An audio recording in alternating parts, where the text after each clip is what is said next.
ہندوستانی عوام نے اس ہندوستان کو آزاد کرانے کے لیے، انگریزوں کے چنگل سے چھڑانے کے لیے اپنا سب کچھ قربان کر دیا اور انگریزوں کی اینٹ سے اینٹ بجا دی۔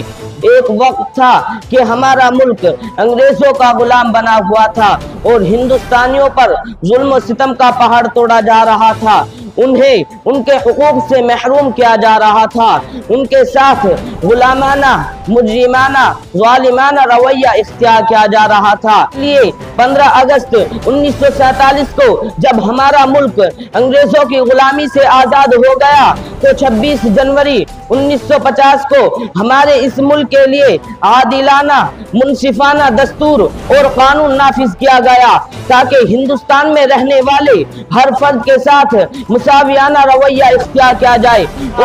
ان کی مساجد و مکاتب مسمار کیا جا رہا ہے۔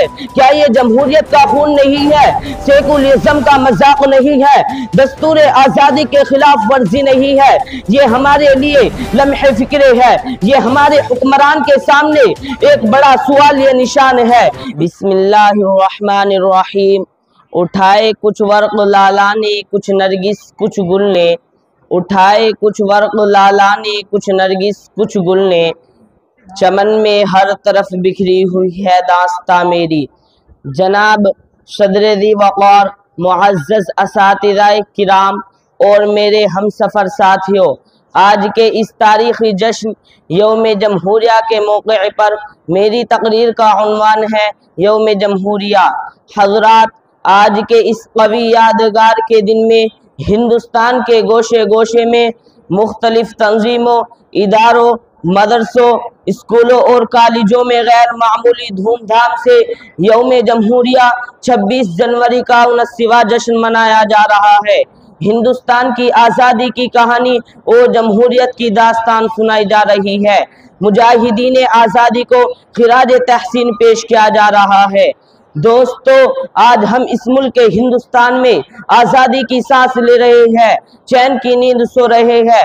ایک وقت تھا کہ ہمارا ملک انگریزوں کا غلام بنا ہوا تھا اور ہندوستانیوں پر ظلم و ستم کا پہاڑ توڑا جا رہا تھا، انہیں ان کے حقوق سے محروم کیا جا رہا تھا، ان کے ساتھ غلامانہ، مجرمانہ، ظالمانہ رویہ اختیار کیا جا رہا تھا۔ چنانچہ غیور علماء مجاہدین لاکھوں کروڑوں کی تعداد میں ہندوستانی عوام نے اس ہندوستان کو آزاد کرانے کے لیے، انگریزوں کے چنگل سے چھڑانے کے لیے اپنا سب کچھ قربان کر دیا اور انگریزوں کی اینٹ سے اینٹ بجا دی۔ دوستو، یقین مانیے، جب ہم ہندوستان کے ان دردناک واقعات اور ظلم و ستم کی روداد کو سنتے ہیں تو خون کے آنسو نکل پڑتے ہیں اور دل پھٹتا چلا جاتا ہے، جسے یاد کر کے کلیجہ منہ کو آتا ہے، زبان گنگ ہو جاتی ہے، پاؤں تلے زمین کھسک جاتی ہے۔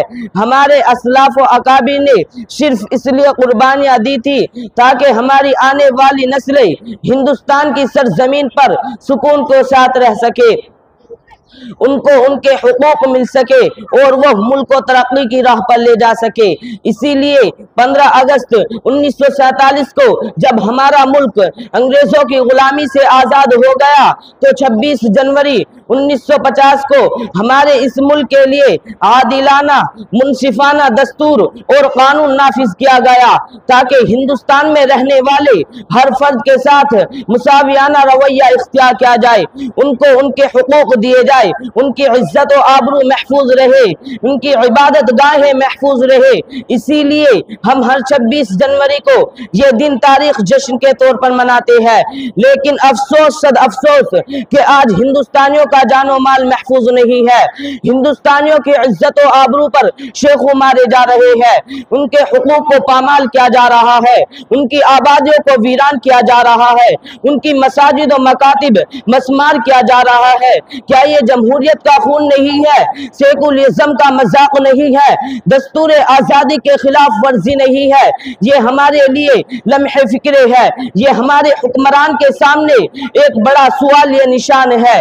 اس لیے ضرورت ہے ہم اس طرف توجہ کریں اور ہندوستان میں رہنے والے ہر فرد کے ساتھ انصاف کا، برابری کا معاملہ کیا جائے، ان کو ان کے حقوق دیے جائے، ان کی عزت و آبرو کی حفاظت کی جائے، ساتھ ہی ساتھ اس بات کی ضرورت کہ جس طرح ہمارے اسلاف نے ذات پات رنگ و نسل بھلا کر ملک کو آزاد کرایا تھا، اسی طرح ہم بھی متحد ہو، ہمارا شیرازہ بکھرنے نہ پائے، ہماری جمعیت باقی رہے، کیونکہ اگر ہماری جمعیت کو افتراق و نشار کا گھن لگے گا تو یاد رکھے ہم کبھی ترقی نہیں کر سکتے اور نہ ہمارا وطن ترقی کر سکتا۔